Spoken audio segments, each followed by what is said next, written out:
The government was already seeking ways to tame the Colorado through the engineering skills of the Bureau of Reclamation. But with 7 states disputing how much of the river's water each could claim, construction of a dam, any dam, was only a dream. But in 1921, Secretary of Commerce Herbert Hoover joined representatives from the 7 states to seek out a solution to equal water rights. Hoover proposed to simply divide the area into a lower and upper basin and leave further negotiations to the states within those basins. This compromise paved the way for the Boulder Canyon project to be constructed. And in 1931, the structure that would one day bear Hoover's name began with an explosion. Not only of black powder and dynamite, but one of human tenacity and ingenuity. It was the largest single contract awarded to that time by the federal government. It took the combined resources of 6 companies, forged into a single contracting entity, to undertake the mammoth project. But before the first shovel of earth could be removed, the Colorado River had to be diverted from its timeless path. The key was to cut 2 tunnels through the canyon walls on each side of the river, each 56 feet in diameter and approximately 4,000 feet long. The 4 tunnels took 2 years to complete.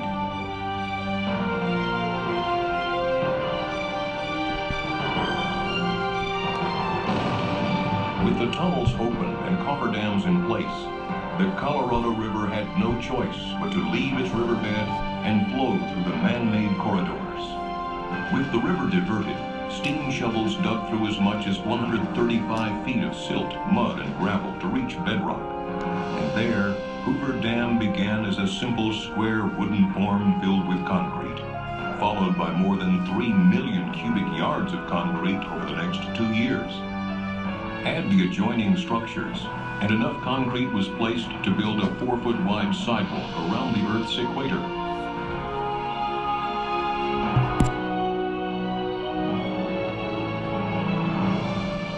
Heat from the setting concrete was predicted to take more than 100 years to cool, but engineers fashioned 1-inch steel pipe inside each concrete block before it was poured.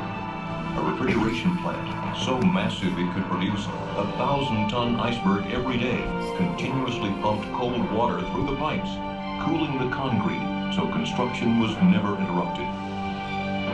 This innovative idea helped the entire structure be completed in just 5 years, 2 years ahead of schedule. Hoover Dam was built with 5 million barrels of cement, 18 million pounds of structural steel, 21 million pounds of gates and valves, and 840 miles of pipe. The scale of some of the equipment was beyond the capacity of American highways and railroads. The pipes that would carry water from the reservoir to the generators were so large they could not be shipped, so a manufacturing plant was created to build them at the site. An infrastructure of highways, railroad tracks, and power lines had to be created to move men and materials from outlying areas to the dam site and to supply electricity for construction. An entire town was needed to house the workers who were pouring in from all over America in the midst of the Great Depression. The project averaged 3,500 workers a day, working 3 shifts, 7 days a week with only 2 days off a year. The pay scale started at $4 a day, a good wage in the midst of the Great Depression sweeping America. Amid the country's economic uncertainty, the workers in this canyon gave new life to the nation's spirit, as they gave new life to the desert Southwest.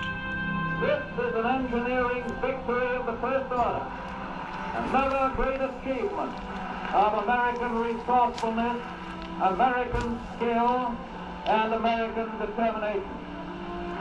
And that is why I have the right once more to congratulate you who have builded Hoover Dam, and on behalf of the nation to say to you, well done.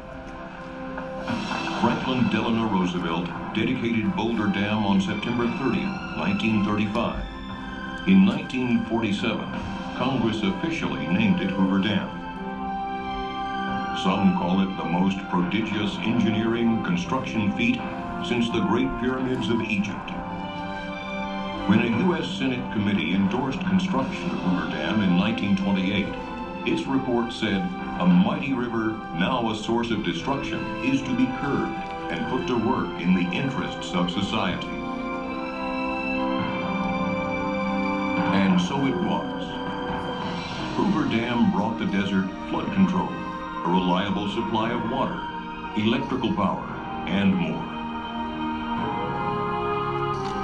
Behind a 726-foot-tall concrete face lies Lake Mead, America's largest man-made lake.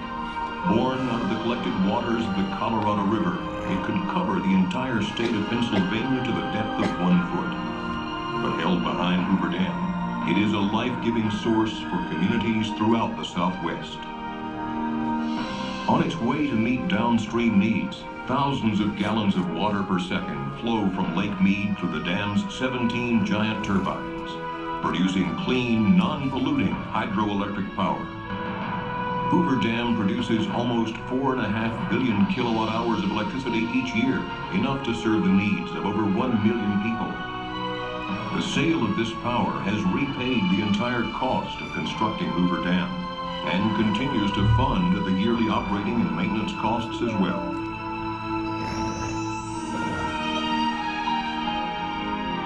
Hoover Dam helped ensure a future for the communities that settled along the river and the low, flat valleys of Southern California and Southwest Arizona.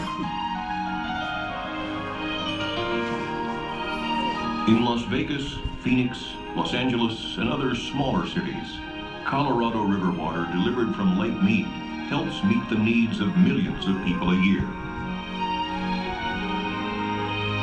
Hoover Dam and other dams along the Colorado River contain the floodwaters spawned each spring by melting snows, and from their reservoirs flows an assured and reliable water supply for water users throughout the basin. Combined with the warm climate and rich soils of the lower Colorado River Basin, water from Lake Mead has created some of the most productive farmland in the country. Farms in Arizona, Southern California, and Mexico, irrigated by these controlled flows, produce over $1 billion worth of vegetables and fruits throughout the year for dinner tables across the nation. The clear reservoirs and controlled river stretches resulting from construction of Hoover and other dams have created year-round recreational opportunities at the National Park Service's Lake Mead Recreation Area and other locations along the Colorado River. Hoover Dam first helped create, now helps sustain, the high quality of life enjoyed by millions of people in the desert Southwest. At Hoover Dam and its other projects throughout the West, the Bureau of Reclamation is focused on efficient, effective, environmentally sensitive water resources management to help ensure our limited water supplies can meet the needs of all who depend on them. Wherever the system delivers water, life flourishes.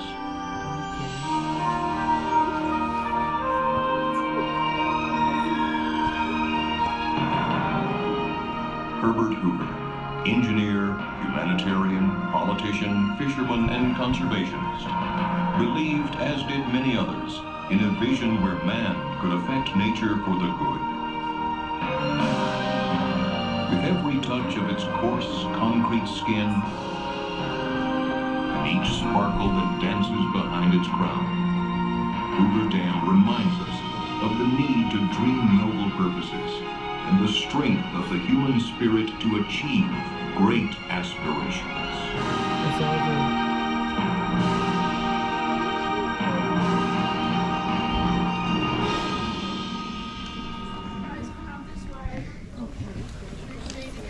Alright, so that was the Hoover Dam video. I did. I'm still filming.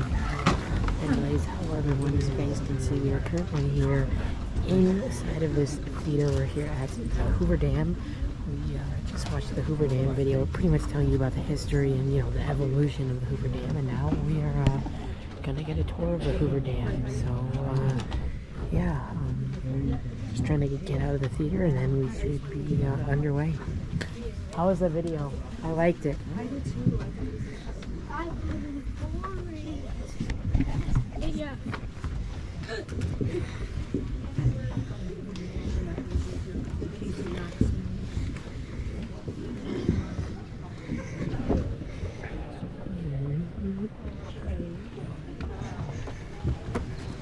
Sorry.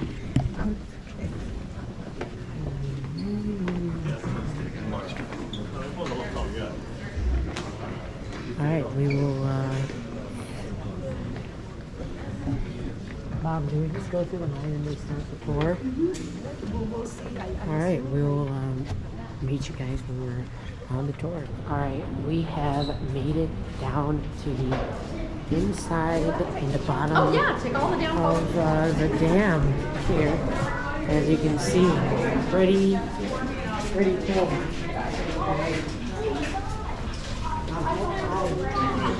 It's coming down. Remember, everyone, straight ahead, right down those steps. I'll be coming in after you.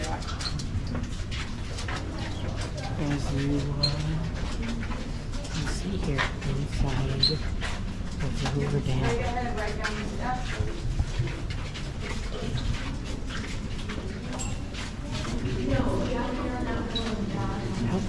Okay. This is all. I'm just pulling it.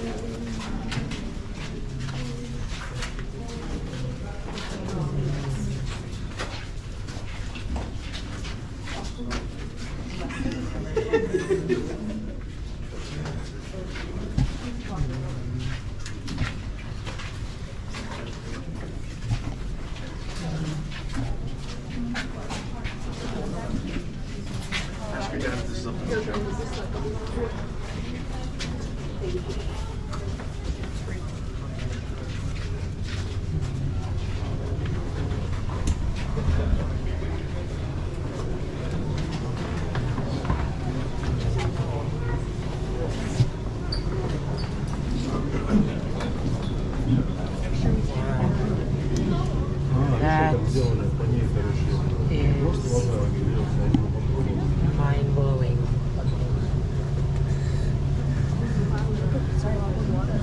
This is so boring. No, this isn't. Think about it. The size of Right? Huge. It's all flowing through. Think about it. It's all Just man-made. insane.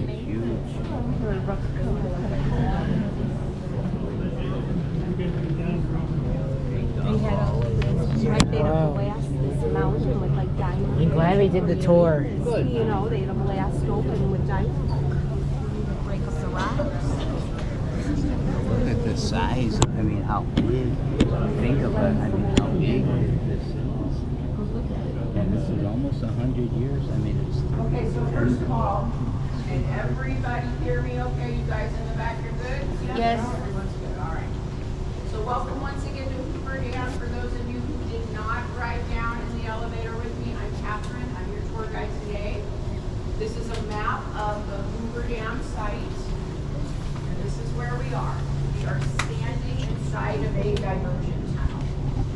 So when they began to build the dam, they needed to find a way to move the river from the construction site, and they did that by building 4 diversion tunnels.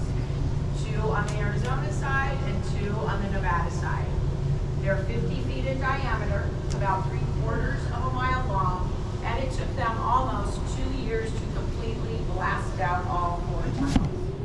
Once the tunnels were finished, they had to figure out how they were going to force the river into the tunnels, and they did that by building Hoover dams. A coffer dam is a temporary earthen dam, and it creates a dry river, and about every 15 seconds, a truck would drive across and dump all that debris from blasting out the tunnels into the river, and that's how they started to build up these two coffer dams. So one is built upstream, this one pushes the river into the tunnels. The other was built downstream. This one keeps the river from flowing back into the construction site. So once those coffer dams were finished, they drained the site and they removed 135 feet of loose rock, silt, and debris to get down to the bedrock, which is the dam's foundation. That took about 7 months. On June 6, 1993, they were ready to begin building the dam. They had buckets carrying 8 cubic yards of concrete, which is 16 tons. Those were delivered every 78 seconds. They did it 24 hours a day, 7 days a week, 2 years. Once they were finished building the dam, then they were ready to begin filling up the lake. And they did that by closing off 3 of the diversion tunnels, by lowering heavy steel gates. They did leave one tunnel open, that way the river could continue to flow back downstream. So once the water was high enough, they did close off that last diversion tunnel. They blasted out the lower coffer dam, that way the river moves more freely as it's traveling downstream. But the upper coffer dam, it still remains underwater today. It took a total of 6.5 years to completely fill up the lake.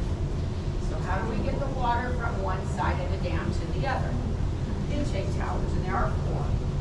2 on the Arizona side, 2 on the Nevada side. They're 395 feet tall, and they sit up on 250-foot rock ledges.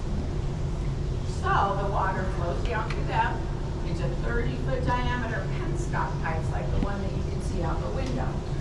So you may feel the floor vibrating beneath your feet, and that is up to 96,000 gallons of water per second flowing through the pipe.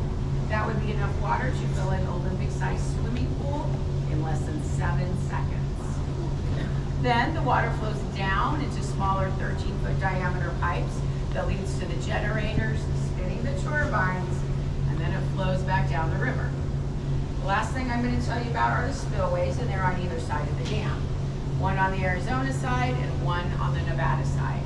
And they were built to keep floodwaters from going over the top of the dam, and we've used them twice. Once in 1941 for testing. So when they first filled up the lake, they overfilled it on purpose. Thank goodness they worked, because in 1983, we did have a flood. There was a heavy snow melt up in the Rocky Mountains. That's where all our water comes from. And all the conditions were just right that year. So here's a picture from that flood of 1983. This is the dam right back there. The water ended up resting within 7 feet from the top of the dam. That is way too close. When this flood was occurring, water was going over the spillways for 63 days in a row. And that's about the equivalent of 2 Niagara Falls every single day. So the water goes into the spillways, through the tunnels, around the dam, and then safely back into the river. All right, the next stop on our tour is going to be the Nevada wing of the power plant. So once again, we are going to take 2 elevators, so please make sure you guys are staying together with your friends and family. I'm going to go out first, and you're going to follow me. Okay, everything makes sense?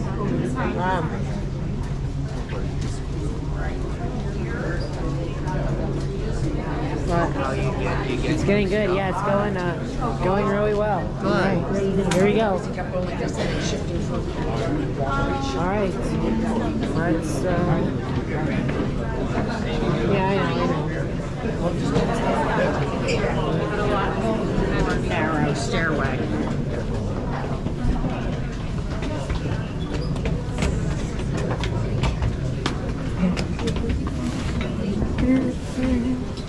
Kind of got muscled out. Yeah.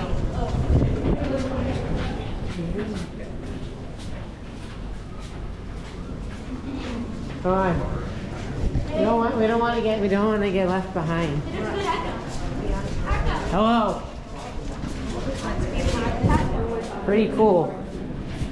It is walking underneath the dams. Hope you guys are enjoying it. I know I am.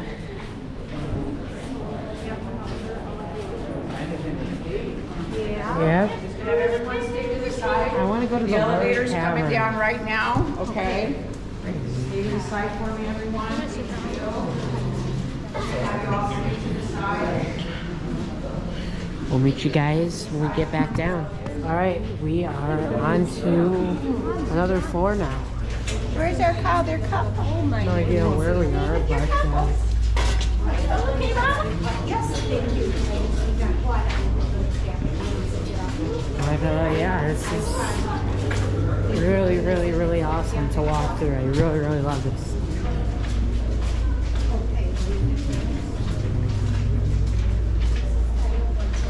This is awesome to walk through.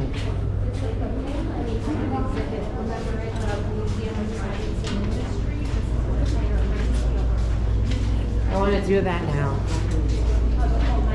Yeah.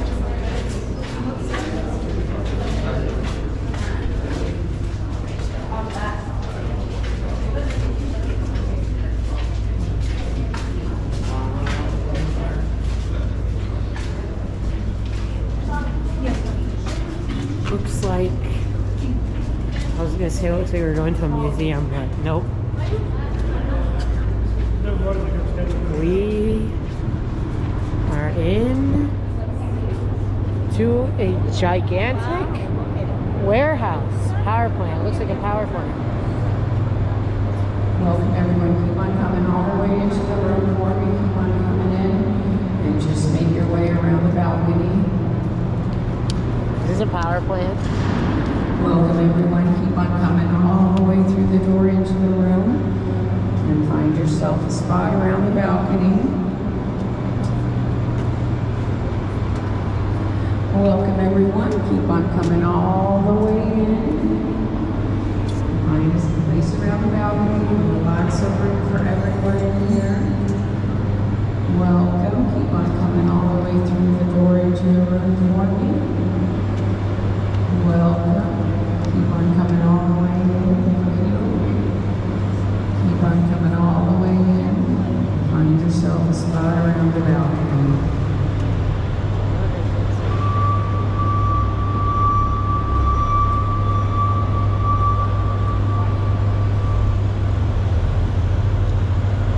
Alright everyone, if anyone needs a drink of water, there is a fountain over there against the wall. But this is the time to take those pictures. Once I'm done speaking, we will be leaving the floor right away. Welcome to the Nevada wing of the power plant. I would like to direct your attention down the road to the generators. There are 8 that you see here on the Nevada side. We have 9 more on the Arizona side, for a total of 17 commercial generators. Each generator stands 70 feet tall, but you can only see the top 30 feet of them. Just one generator could produce up to 130 megawatts of electricity. That's enough to power about 65,000 homes. Look at the first generator, N1. Halfway down, you see a light shining on a 65-foot steel shaft. At the bottom of that shaft is the turbine. The water comes down through those huge penstock pipes. Hits the turbine at about 48 miles an hour, spinning the shaft, which is connected to the rotor housed inside the red drum. And if you look right below us where those men are working, that is the rotor that came out of N3. That's why it looks like there's a generator missing.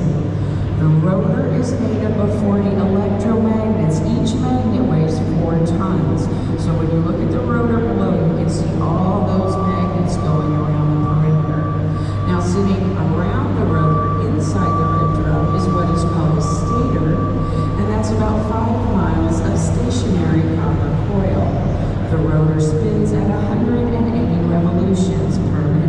So as those magnets spin around the copper coil, that reaction is how they produce electricity here at Hoover Dam. If the lights on top of the generators are on, they are in operation. Next, if you look down at the power plant floor closer to us, you will see a small rust-colored Pelton water wheel enclosed within a fence. This was the first generator put into operation September 11th,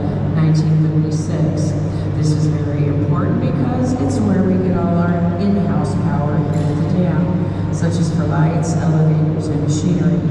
We do have one just like this on the Arizona side, so one of these generators is always running. These smaller generators produce 2.4 megawatts of electricity. Now, if you look above the generators towards the ceiling, you will see two E and H bridge cranes going across the room. First one has our American flag hanging from it, and its sister is sitting a little farther down the bay. These cranes are original, run on tracks, and can be moved the entire length of the power plant. It's what they use to install the generators, and they're used for maintenance. One crane can lift 300 tons. To put this into perspective, the Statue of Liberty in New York weighs 225 tons. One crane could pick her up, no problem. But sometimes that's not enough for what we need here at the dam. They must be used together to form a super crane, which could lift 600 tons. Because when they do lift up this rotor to replace it back into the generator, it is going to weigh over 580 tons. Now, if you look down at the floor around your feet, you will be looking at the terrazzo marble that was put in place in 1937 by the Martina family with visitors in mind. The marble flooring covers 121,000 square feet of the power plant floor. Also on the floor you see symbols. They were created by American artist Alan Tupper-True, who wanted to bring Southwest Native American designs into the project. The one I'm standing next to shows an electrical outlet, which represents power, and the circular one behind the rest of you shows the movement of water flowing through a turbine. So we have power and water. And now, if you look behind you or to my right, you will be looking in the direction of Lake Mead. Between Lake Mead and us, right behind this wall, is the Hoover Dam. It stands 726 feet high, 45 feet wide at its crest, and just 660 feet thick at its base. Wow. So to help you visualize this, look from this wall all the way back down the room, and that is 650 feet long. So you still need to add 10 more feet to have the equivalent of the thickness at the very base of the dam. All right, ladies and gentlemen, that concludes our tour today. I will lead you back to the elevator. Once again, 2 elevators, so please make sure you're staying together with friends and family. Stop pulling on my shoe. He's pulling on my shoe for no reason. He's pulling on my shoe.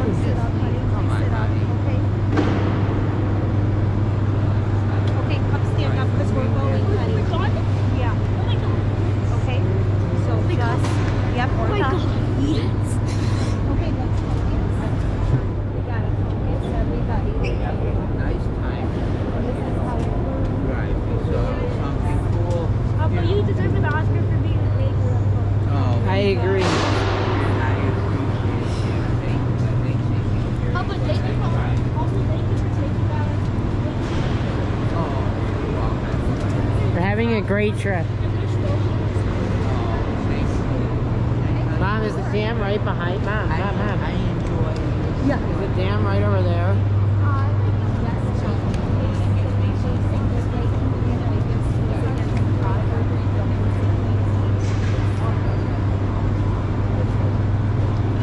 I knew it. Now we can head back to Vegas. We got to get our damn shirts. Yes.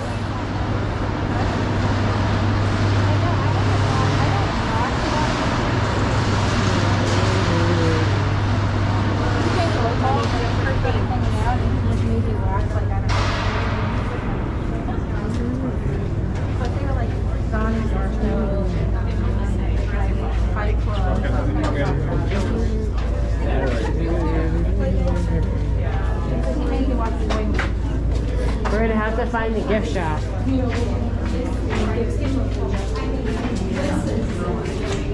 How long do you think the regular clothes?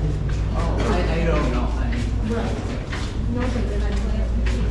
Passing back down through these caverns. Once again, pretty cool. Kind of just how the water. turbines and makes power. It's one of those forms of electric.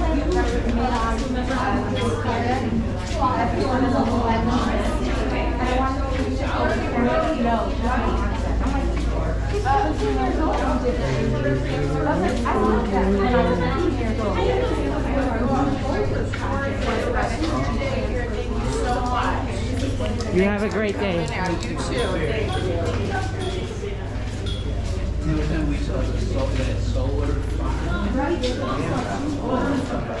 And with that, we will meet you guys at the bottom to conclude this video. We are headed up now to the Hoover Dam observation tower.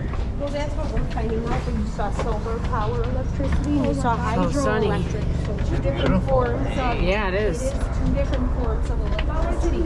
Considering we came when it was raining and that first day, remember? Of course. Forms of energy. There's the bridge. And here is the Hoover Dam's observation tower. Now that is a picture perfect view. Simply amazing. Oh. There we go. We continue along and look at the absolutely beautiful Hoover Dam here in Nevada.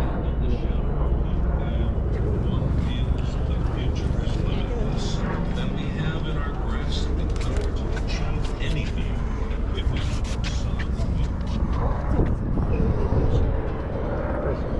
Here, as you can see, is the dam. There goes a car along the bridge.